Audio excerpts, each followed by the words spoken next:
Bonjour à toutes et à tous, on se retrouve aujourd'hui pour une petite vidéo Colitra V3 avec la nouvelle team qu'on a créée avec un pote. Donc ça c'est ma toute première vidéo commentée sur Dofus, j'en avais déjà fait une il y a quelques années avec présentation de personnages. Il me semble qu'elle date de 2009 si je me souviens bien. D'ailleurs elle était passée dans une des vidéos d'Humility. Il me semble que c'était la série où on regardait des vidéos dans le temps on va dire. Enfin bref, voilà, donc là on se retrouve avec une petite team assez originale en termes de synergie parce que déjà le CRA sous côté, mais bon c'est très fort quand c'est bien joué, enfin quand il y a les bons modes qui sont adaptés. Et surtout la synergie entre ces trois personnages est vraiment très forte, notamment depuis les variantes, depuis que le panda peut désactiver les lignes de vue en portant ses alliés. Donc là on va utiliser complètement ce nouveau sort, enfin ce nouvel effet, parce que le sort existe depuis le tout début évidemment. Alors, là on part T1 sur un ordre initiatif qui est assez précis. Il faut que, quelle que soit l'initiative des personnages, il faut qu'il y ait le CRA, puis les nus, puis le panda. Alors, le CRA n'est pas obligé de commencer la game, mais il faut qu'il y ait par exemple panda, puis CRA, puis nu.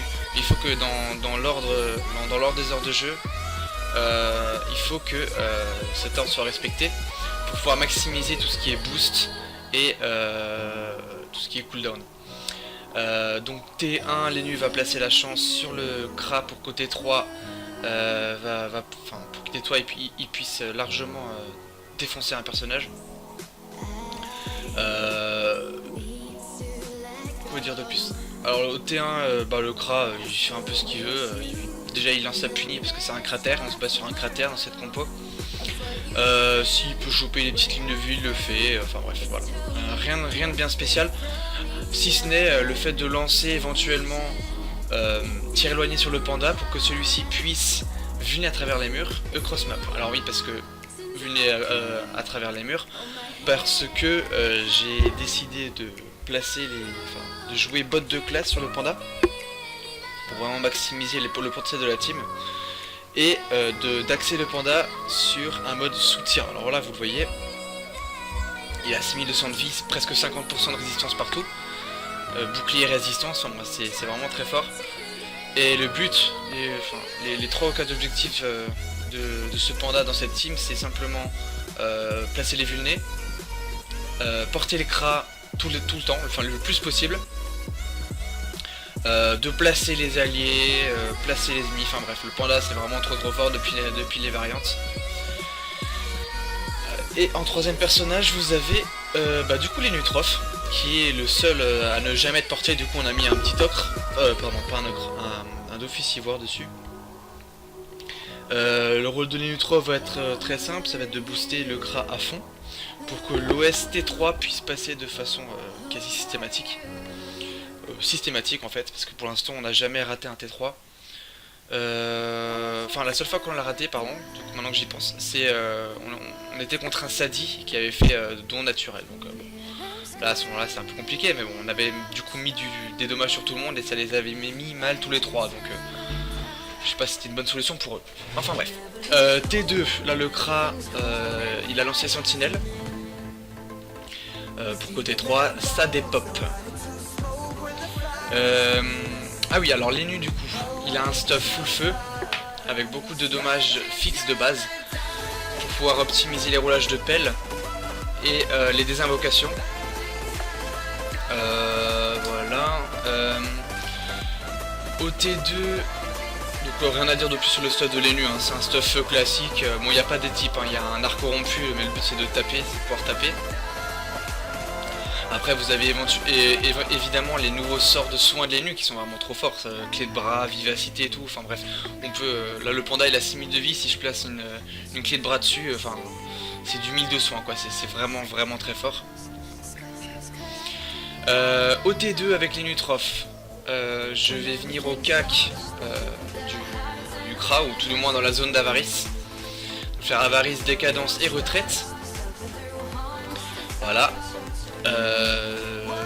Ce tour de jeu a nécessité aussi que le CRA soit au corps à corps du panda pour pouvoir être porté au T3, à la fin du T2 pour le T3. Et là je vous laisse voir très simplement la suite, ce qui va se passer va être assez épique.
Voilà, comme vous pouvez le voir, l'OST3 est largement passé.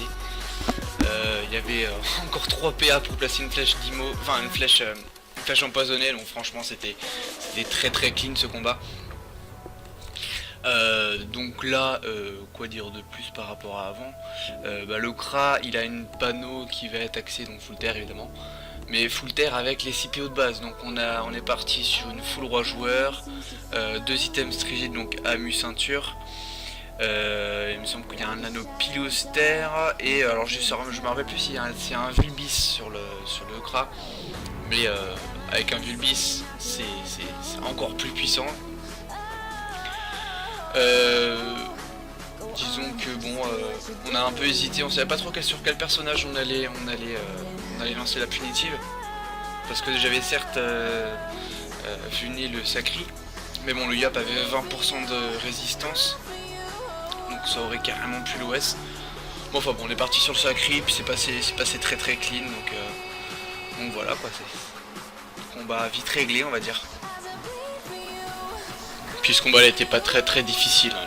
Les personnages, les adversaires ne s'attendaient vraiment pas à un Rox aussi important. Après en même temps, vous avez possibilité de monter il me semble à plus 90% de dommages. Donc il y a le sort Sentinelle, donc variante de maîtrise de l'arc, qui donne 30% de dommages au sort. Il y a le nébuleux qui pop, il y a le tutu qui est boosté je crois à 6 ou 7% quasiment. Il y a le Vulbis, alors je sais plus, justement, comme je disais avant, je sais pas si le Vulbis était présent dans le stuff, mais bon, partons du principe qu'il y était. Qu'est-ce qu'il y avait d'autre, la décadence, plus les vulnés du panda, donc il me semble qu'additionné on atteint entre 80 et 90% de dommages en plus, à travers la map hein, évidemment, et à travers les murs. J'ai fait des petits tests en